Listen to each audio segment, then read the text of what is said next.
Hi everyone, I'm Michele Okimura, Director of Releasing Generations, and I'm just so honored today to have a friend, Jami, here to share his story. Now Jami, I have to just admit that I knew you when you were in elementary school. We went to the same church together, actually. Yeah. I was in college, and I remember you were a younger elementary boy at the time. And then, time passed. We lost complete touch with each other, and God just orchestrated a time where we reconnected, and I got to hear your story. And this is where, folks, that I really felt so moved in my heart that we all need to hear Jami's story. It is such a powerful story of not only just real life struggle and pain, but also victory and hope. And so that's what this whole time is about, is really seeing how God can change a life and work through some of the most hardest traumatic things that a person can go through. And so we oftentimes we avoid topics like sexual abuse, but in this day and age, in fact, probably throughout the ages, not only girls and women have been sexually abused, but even boys and men. And so we want to really shed light on this topic because it happens to men as well, boys as well. And we want to help to remove the shame that it can carry, and we want to have the voices be heard and the silences be gone, because this is a time for God to heal people and restore lives. And so this is why we're here today. So Jami, just going back into when your beginning years, can you give us a little context of when you were a little boy, and just a little bit about yourself, and then share some of the beginning of your story. So I always want to share this with people, just because I know that if I would have heard someone share about this when I was younger, maybe I would have been able to come out and talk about it instead of being super ashamed and fearful and embarrassed about just what happened to me. And so I always want to share it now so that someone else may hear it and maybe be like, oh, I don't have to be stuck there. Yes. And my life doesn't have to do all the traumatic things that my life took. If I would have, was able to talk about it earlier and got help earlier. Yes, so good. Yeah. So, I was born into an amazing home, great parents, but I believe that the devil had it out for me, because God had an amazing plan for my life. And so, at the age of 4, was molested by he was probably about 18 or so, and I was living in Guam. My dad was a missionary to Guam, and then at 5 we moved back to Oahu, and then I had somebody start molesting me, a family member start molesting me, and it was on and off for about 3 years. And it was interesting because the guy that was molesting me was kind of like my hero at the same time. So he was about the same, about 18. Kind of like a big brother. Yeah, I was 5 years old. He was probably 17. He had all the things that I thought was really cool that I didn't have any of. He had like a 4-wheeler and guns and bow and arrows and all the things that little boys think are so cool. And so I looked up to him, but at the same time he's doing these things to me, and I just didn't even know how to even deal with it. Take me back to when you're 4, even when this happened to you, like as a little child. You probably, the confusion. What is this going on? Like, did you tell anyone? Did you keep it in? Like, how did you?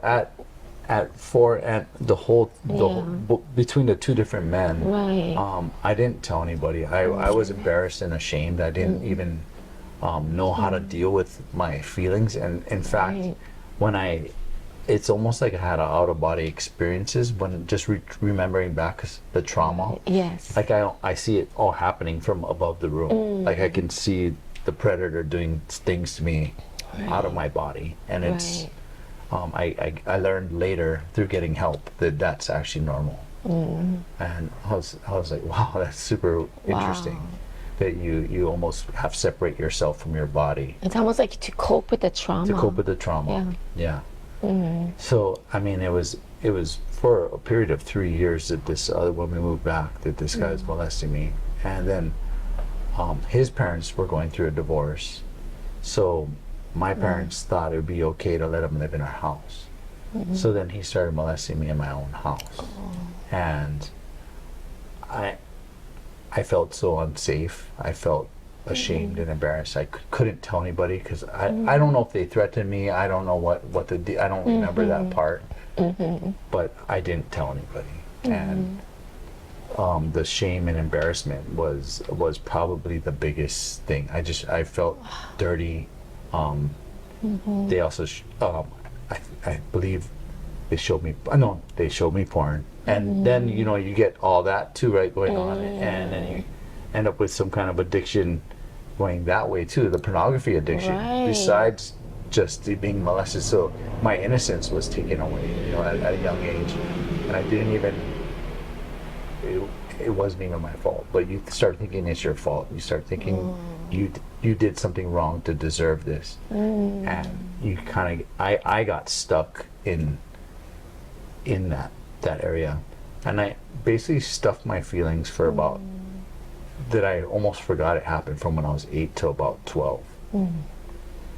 At the age of 12, I would wake up crying every night, and I would be like, why am I crying? And I didn't even remember why, because I had stuffed it so far down. I blocked it out. I didn't even realize it happened. And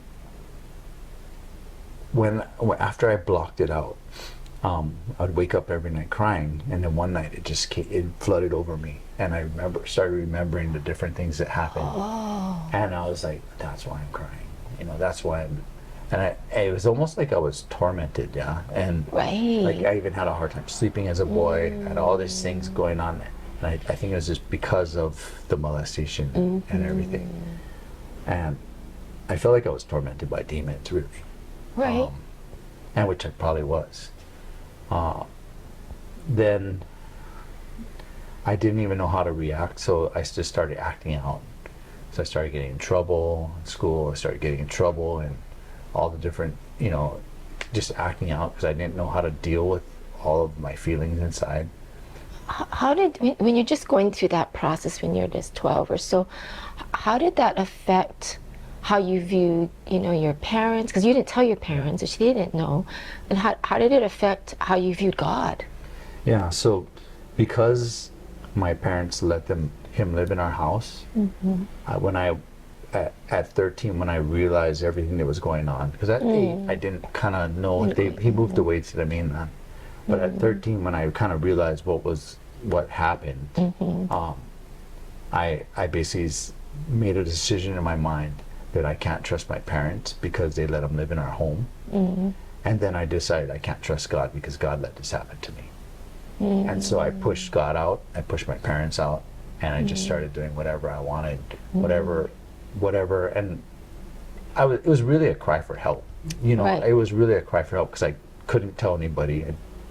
I didn't feel safe to tell anyone, just because it gets trapped in your brain. And you're still a child. And I'm still a child. Trying to manage this trauma secretly within your own self. Yes. Without help. Without help. Right.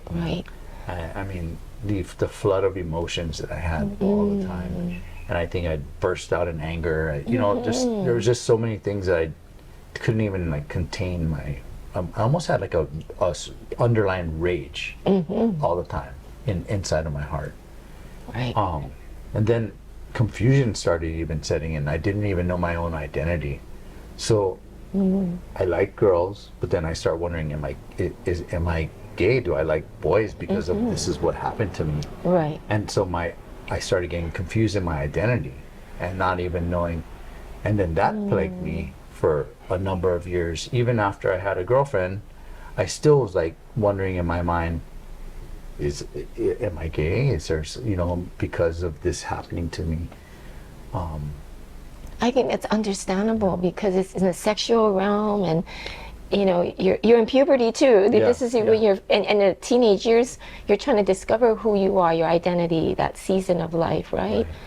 So I can understand. At the age of 13, I basically started looking for drugs and alcohol, and started drinking a little bit whenever I had a chance with some other friends, and then started smoking weed and getting into like LSD, and mushrooms, and then when I was 15, I tried meth, and it was over. I tried it once and I was hooked.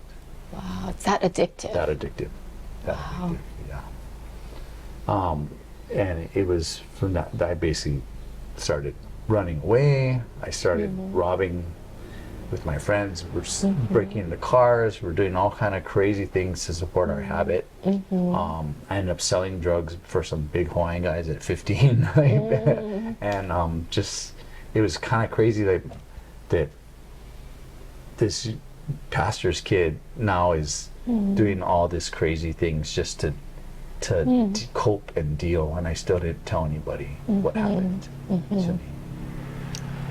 Wow, that must have been such a confusing time as well. Yes. You know, and yet you're going to church sometimes. Yeah. So there's this Yeah. struggle too, right? Even with that, and Yeah, and I knew God was real because Yeah. too many things had happened in my life to say it wasn't real. I'd seen too many miracles. I'd seen too many prayers answered. I'd seen too many things our family did to Right. deny Him being real. Right. So there was that internal struggle. I'm fighting to live my way and do what I want to do to cope with all the pain I have inside. And then there's a struggle of like, but I know what's right and I know it's what I should be doing, but I couldn't. You couldn't. I couldn't do it. Yeah. Then I started to go through bitterness. And so the guys who molested me, the only thing I could think of, because I had such a strong hatred for them, was to shoot them in the face. And so what I thought was bringing relief to me in my heart was envisioning myself shooting them in the face every day. Like getting revenge. Getting revenge. Yeah. And that's what I felt like was giving me some reprieve from the pain I felt inside. Right. Which we know that bitterness does not help anything. and hatred does not help anything. It just makes it worse. So there'd be times where I'd try and get away from the drugs, but because of the bitterness, it's like I just had a chain on my leg and the devil just pulled me right back. You know? No, you're gonna come right back because we have all this. I basically give him a legal right to have his way in my life, right? When I let hatred and bitterness in. And I can imagine too, Jamie, how there's so much pain. What do you do with it? And the drugs, all the alcohol, it can help medicate for that moment you're taking it to get your mind off of it. You feel better, right? Like to reprieve just that from that emotional turmoil too. So that can be addictive too, just wanting that. Totally. And I Yeah. became a drug addict and alcoholic through all that. You do it, you feel good for a little while, but then you're laying in your bed at night when you're trying to go to sleep, and your mind starts thinking of all the stuff, and you're basically crying to yourself, just like, what am I doing with my life? What's going on? Like, I don't know what, you're just crying, going, I don't really want to be this way. I don't want to live this way. I don't want to be this person, but I'm being pulled this way. Right. Now this season of you in drugs, in alcohol, in all of this, how long was that season? I know you said, from the teenage years, but how long did that season last? So basically, I ended up telling my parents. They were trying to figure out what was. Right.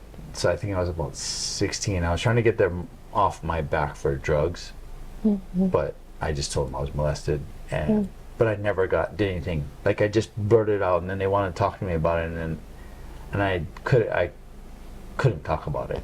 So I ended up finally getting thrown in a rehab, and there I was able to finally. We had to write a story every night, and of your past, and so I thought that I was able to write about it and talk about it without crying anymore, and so I thought I was healed, but I wasn't even close to being healed. So I get out of that, I do good for a little while, the bitterness, and I still get pulled right back into that lifestyle and doing drugs, drinking. Then it turned into girls all the time because I was trying to, I think I was almost overcompensating for the confusion in my mind, and like, am I gay because of this? What happened to me? What's going on? And then I almost overcompensated with women, just to like almost prove to myself, I'm not gay. Right. So yeah, I can see how that could happen, right? So, it just got out of control, and then I just became a drug addict, alcoholic, and sex addict.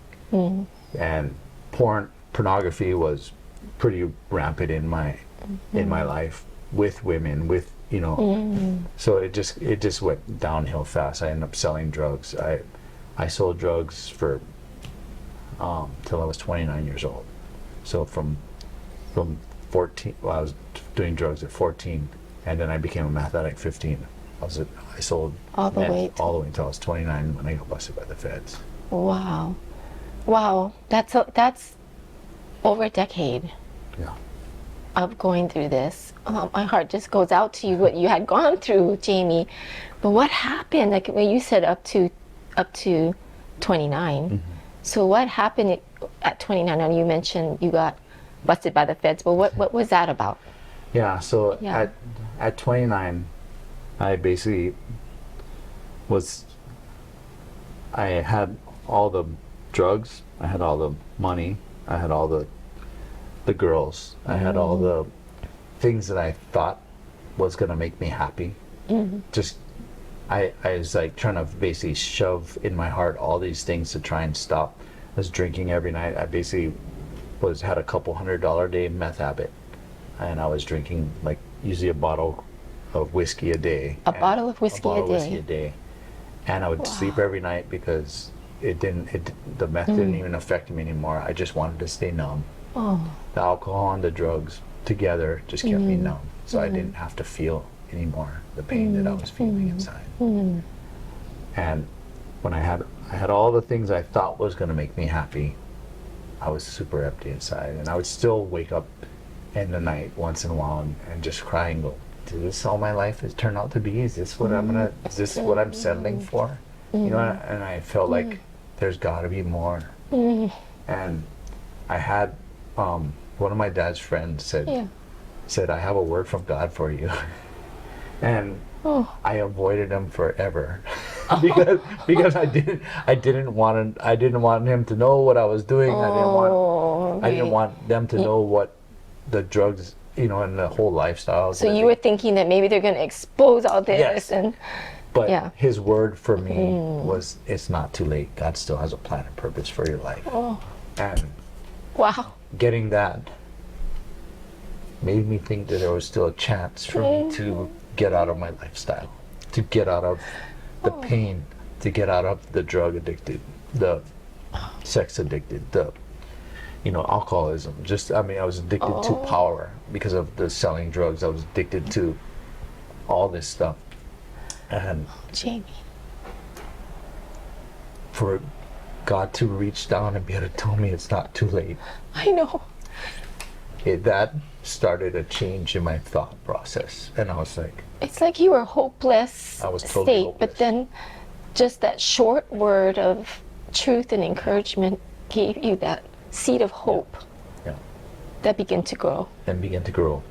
And so I started hanging around with a friend who wasn't doing meth, thinking that maybe I could kind of climb out, a little bit with knowing him, which is my best friend today.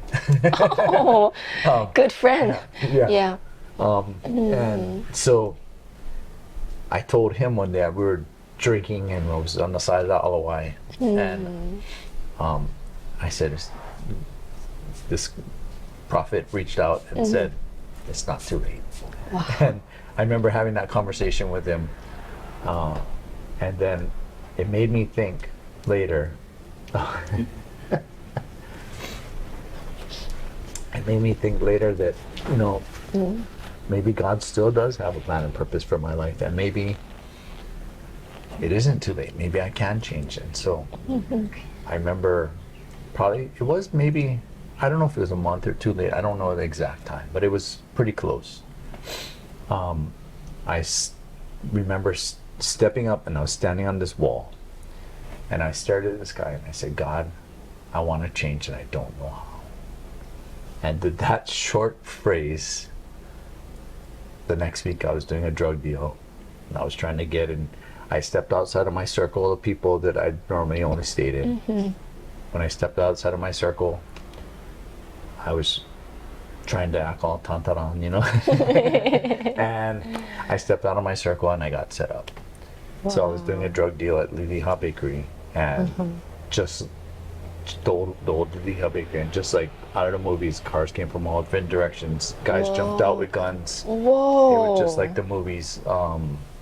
And I just dove to the ground because I didn't know what to do, because these guys are like huge, Yes. huge guys. Intimidating. Yeah. Yeah. And Wow. basically I got set up that day. And I went in that day, they put me in a jail cell.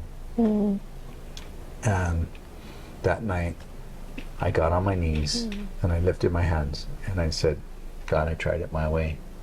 It didn't work. Whatever you want me to do, I'll do.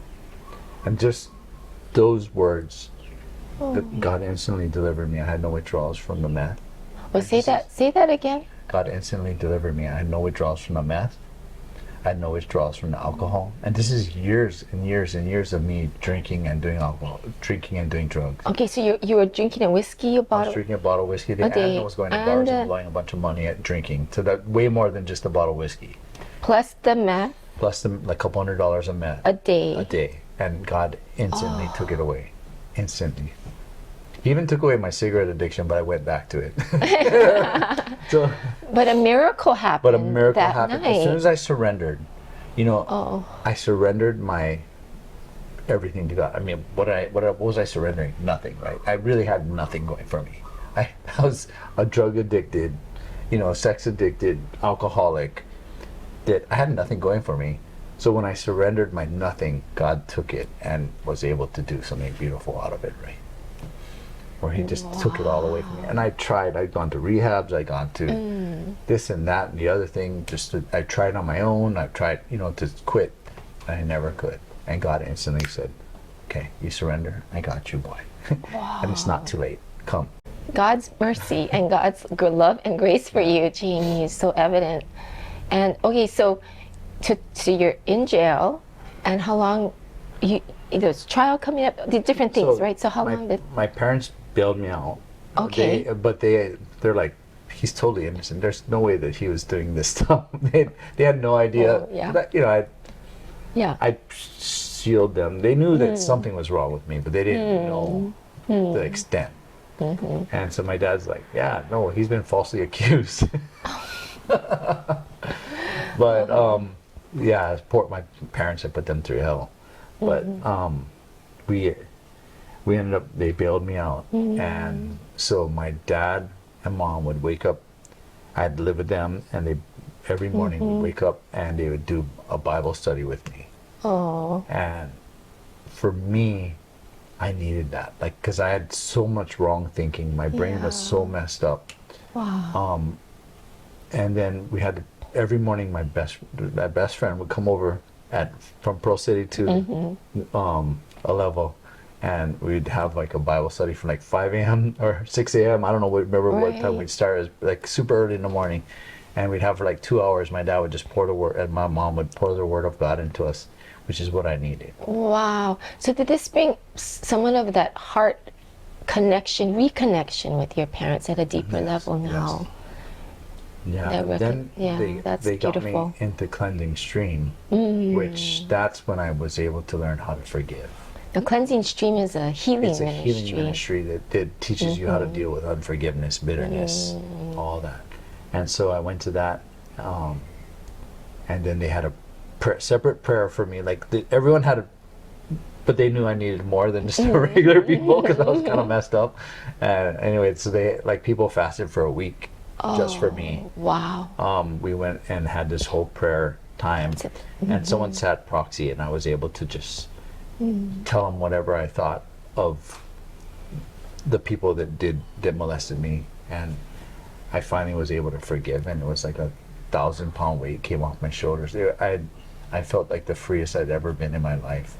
I cried like the scariest wailing you ever heard. Like from your gut. It just wailed out. Wailed and wailed and wailed for That's beautiful. a very long time.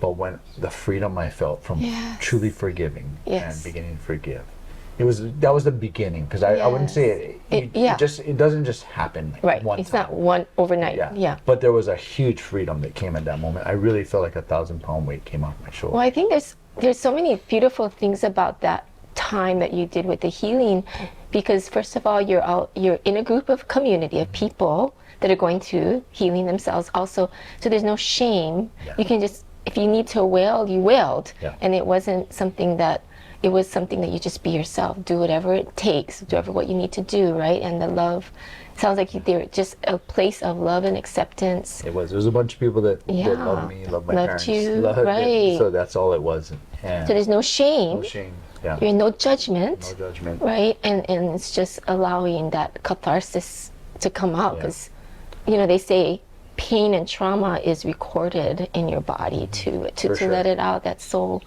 beautiful that you had that time to start that healing journey and it was deeper. Just in time for me to go to prison. Oh, okay. So it's just that time. Yeah, Perfect it was like timing. right before. But okay. the beauty of the whole thing of just getting the freedom. I literally went to prison with a smile on my face, like freer than I ever been in my life. I was going to prison with just like I had this newfound freedom.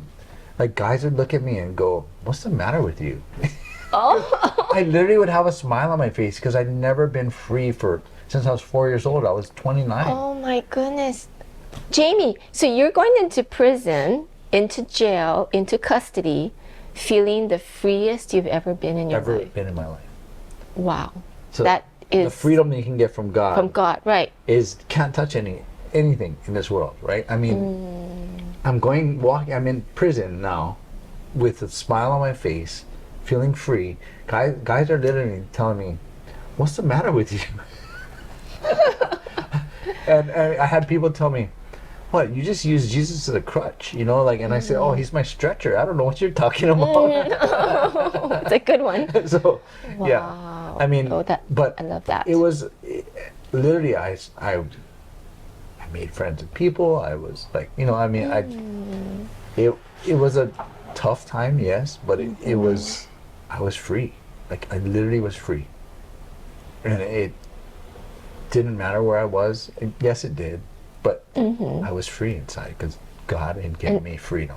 And that must have just given you that extra grace and strength you needed to go through that season in prison. Sure. Right? And be a light and be a someone who is spreading the love, to others and the hope. And I still was a process, right? Like after forgiving, I still would think about them, and I would still have smoke fly out my ears, but I'd say no, I'm choosing to forgive them. And it took about probably 6 or 8 months while I was in prison for it to drop from here to here, where I knew I truly forgave. Thank you for sharing that, because forgiveness for deep trauma is a process. It can happen overnight if God does something supernaturally, but oftentimes it's a journey of choosing and renewing your mind and pushing through. But then God does bring the breakthrough. Yeah. As you keep. It was probably about 8-month process before, and being diligent, right? Because I could have just had that experience where it was a miracle, where God released all that stuff for me. Right. That was a miraculous experience. Yes. And then from there, I could have chosen to go right back, right? And just been like, yeah, you know what? Screw those guys, and like went in my brain and started getting back to the unforgiveness part. But it was definitely a journey for me to say, no, you're not going to do that anymore. You're going to make a decision to say, I forgive you for what you did to me, for the trauma you hurt me, for the pain. And I mean, I can't blame my life on them. Because I made the choices, right? I chose to do drugs. I chose to drink alcohol. I made these choices in my life to turn out the way I did. It wasn't their fault. Maybe it was the start of what caused me, because I didn't know how to deal. but I can't blame them for that. So I had to take responsibility for my part. For your part. For my part in it. Wow. Which that's I love that too, because that's something that God can show us, right? That even though you were someone who was a victim, but yet there are the choices. Yes. But you did the best you could with what you had, Jamie, at the time. But to see how God can restore and renew, it also and took rebuild. years. Even after that, though, I still, like, even later on in my life, I was still a victim. I had a victim mentality. Like, even as I got out, I got married, I still had like this victim mentality that I still had to work on. I really had to work on. Just because I had it for so long, so many years ingrained into my psyche, or I don't know, whatever you want. I had it just ingrained into me, right? And I think because I have had experienced traumas growing up as well, and I'm in my 60s, early 60s now. But even you think you're healed of everything, but God always has more wholeness He wants to give us, and that identity you're talking about of no longer a victim and really knowing your value, your identity you talked about earlier. I think we're all a work in progress, honestly. For sure. For sure. And I've seen multiple psychologists Christian counselors, and I've gotten healing through up to a certain point with another one that I just maybe like 6 years ago just got even more help from somebody else. That's wonderful. And I finally, where I actually, so this is like, I'm 52 now, so maybe 6 years ago, was I 46, right? Or somewhere around there. And so from 4 or 5, 6, all the way to 46, I still was dealing with it. Now I actually feel like I'm free, totally, completely. That's so it's not an overnight thing. That's what I want. And it's walking it out. Like you have these moments of breakthrough, but then it's walking it out, right? And what I love so much and want to highlight what you just shared is that you pursued your healing. You didn't think, oh, okay, I went through this, I'm healed now. I went through that, I'm healed now, I don't need anymore. But you knew that there's still some blockages, there's still some hindrances, right, to stepping into the fullness. And so pursuing your healing, and you're a man of great courage to do that, and humility to do that, and such an example for really all of us to continue to pursue our wholeness in Christ. Just, I'm sure and healing. I'm going to find more in the future. Yeah, I'm still finding more, I don't think it's ever over, right? It's never, because we're constantly until we become into the likeness of Jesus, right? Right. And so we're all in that journey of discovering more things about ourselves, how God designed us, and just stepping into all that He has. So that is wonderful. So how long were you in prison, Jamie? I was in there for about almost. I had 3 birthdays, 3 Thanksgivings, and I was about a week or 2 away from my 3rd Christmas. So it wasn't quite 3 years. I got out right before, and so it was great. I got in for a drug program, so they let me out earlier, and I had a good time that they kind of tacked on there too. I didn't get in any trouble. Oh, that's wonderful. Now, I also want to revisit something, because I know something about you that makes me cry, is that you had, as a little boy, you had a love for coffee, and which is unusual because typically children don't really drink coffee, but you loved coffee, and you had a dream, like maybe someday, and that you maybe do something with the coffee arena, right? And I love this because just when you're going through the traumas and the drugs and all of that, the hopelessness of your dreams were probably not even in the picture. But then how, as you came back to God, like God never forgot the dream that He planted in your heart as a child. Tell us about how God restores the dreams in our hearts. Yeah. So I was a kind of weird kid. There's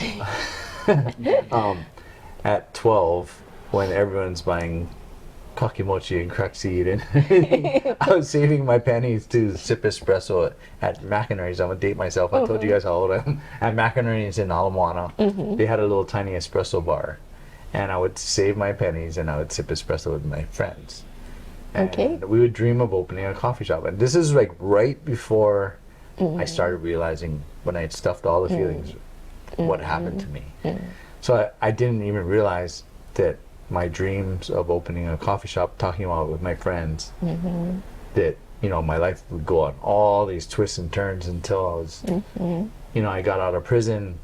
I worked for River of Life with the homeless people. Then I was a youth pastor, and I worked with kids for a long time. And then when I started having kids, I stayed home because my wife had a better job. So I stayed home, did valet at night, and was selling cars and farm equipment and anything to make money for our family. But then when I was doing that, I started, when I was home with my kids, I started realizing, I wonder what fresh coffee tastes like. And never even, this is many years later, right? Right. And I think this is probably like 2013. So this is not, 2013 is when I started really thinking about 2012. And so I bought a little tiny roaster off Craigslist, this big, and started roasting coffee. And then I told my wife, hey, I wanna actually turn this into a business. And she's like, okay, just whatever you make money from your job comes to our family, because we need that. But whatever else you're selling, you can, on the side, you can use that towards buying a coffee roaster. So I bought a coffee roaster and put it in my garage. Started roasting coffee in my garage and selling online, and just trying to figure out, I don't even know how to start a business, you know. But started figuring it all out, made a logo, started getting all this stuff done, starting a business. And then I'm learning how to roast coffee and getting better and better at it. And then I fly to the mainland and go to a coffee roasting school, because I knew I needed more.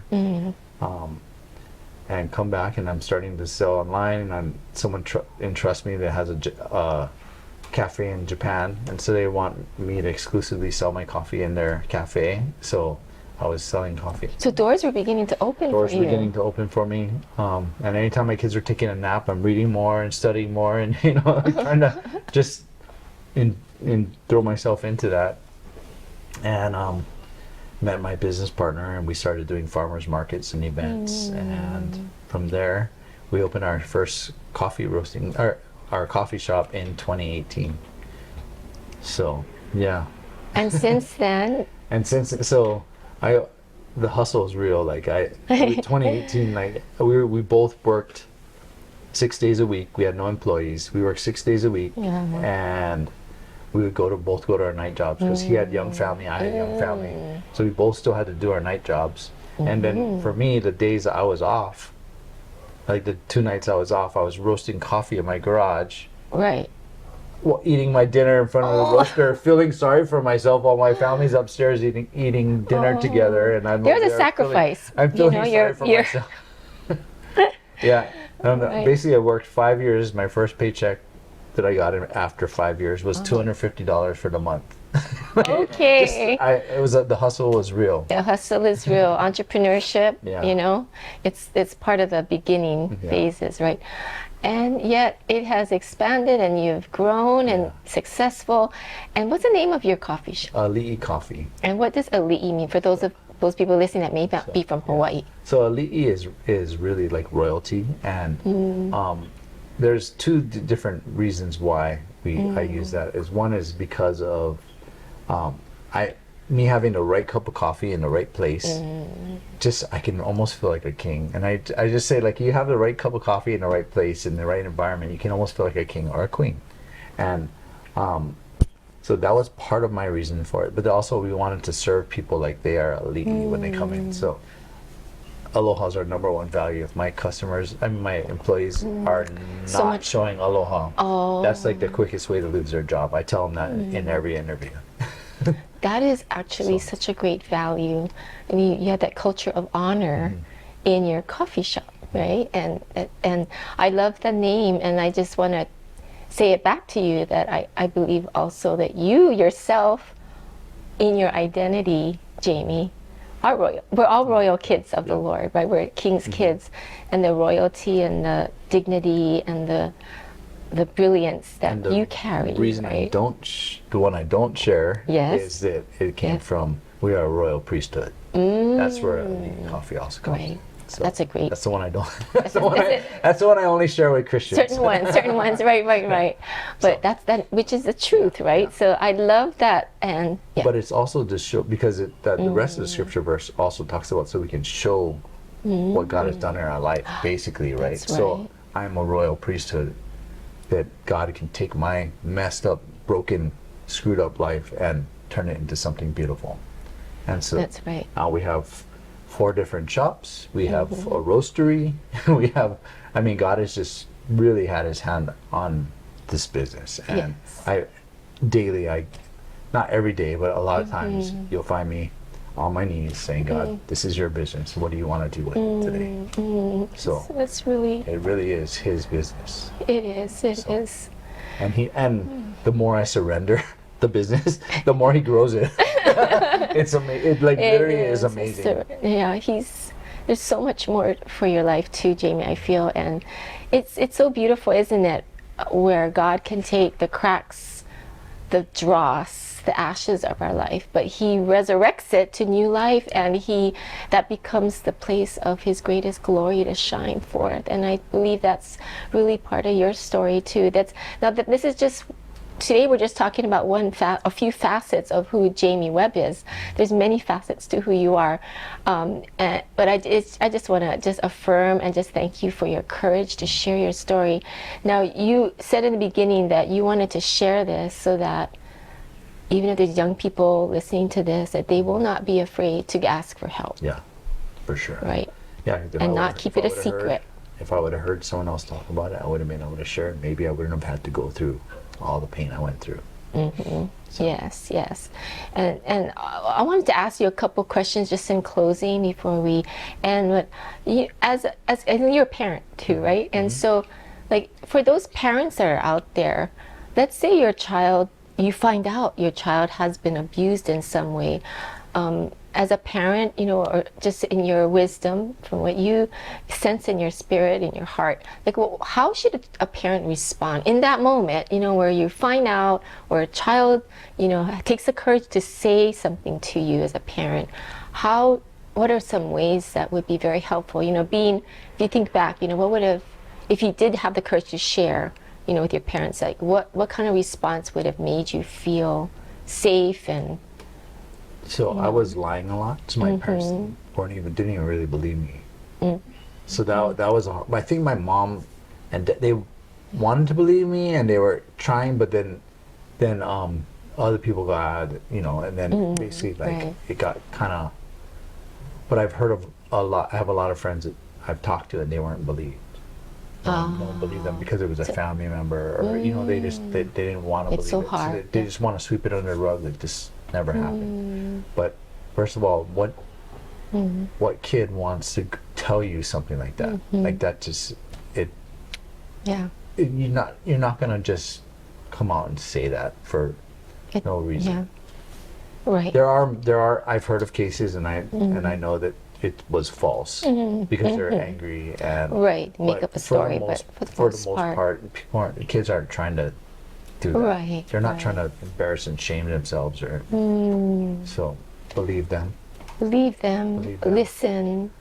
Don't get your gun and kill the guy. Yeah, stay calm in the moment as much as best you can. As much as possible. Right. Get someone else to kill him. No, just kidding. Well, I'm sure if you're a parent, you feel the justice and all of that. You mean it's your kid. For sure. So those anger would be a natural reaction, but in the moment with your child, Get them to as much just help as possible. get them I mean, I say all that joking, but like they need lots of help. I mean, it was years of me getting help. Like, literally, I sought help out multiple times as an adult. Right. Just older, after the whole drug and prison thing, I sought out my own help just to try and figure out what was going on. And then another thing that I take from your story too is pay attention to maybe some signs of acting out. Yeah. Because if you're a child, you don't know how to handle things. Right. Sometimes if there's a change in behavior that's uncharacteristic, Right. would you say that also can For help sure. give you a clue if My mom something is looks off? back and like my grades were good, and then all of a sudden it just went. Phew. Like, and so when I realized what was going on, I couldn't concentrate in school. Like I could not pay attention, and I get in trouble all the time because I literally could not sit down and focus because there was so much going on in my head.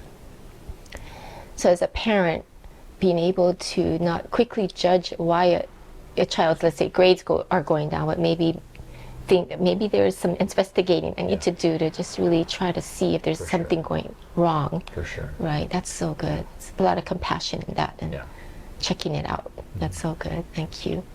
Well, Jami, this has been such an amazing time hearing your story and of just so much hope, you know, and it's so uplifting. Is there any last minute, you know, message that you would like to share to the audience out there, just encouraging them? Yeah. You know? Just basically, no matter what you've been through, or no matter what has happened to you, no matter what you've done, God still has a plan and purpose for your life. And He can take what was broken and messed up and turn it into something beautiful. Amen. That is really, and you're living it. Yeah. And you're still living it. Still living it. And the beauty and the glory is still being revealed and revealed and revealed in now and in years to come in your life, Jami. And I feel very honored and privileged to be sitting next to you and hearing your story and just being in friendship with you. Just, you inspire me.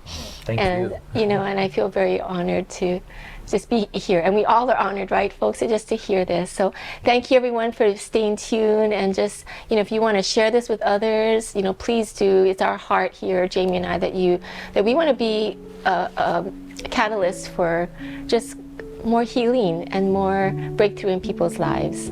As God loves you, and we love all of you. We appreciate this time that you spent with us. Thank you. God bless you all.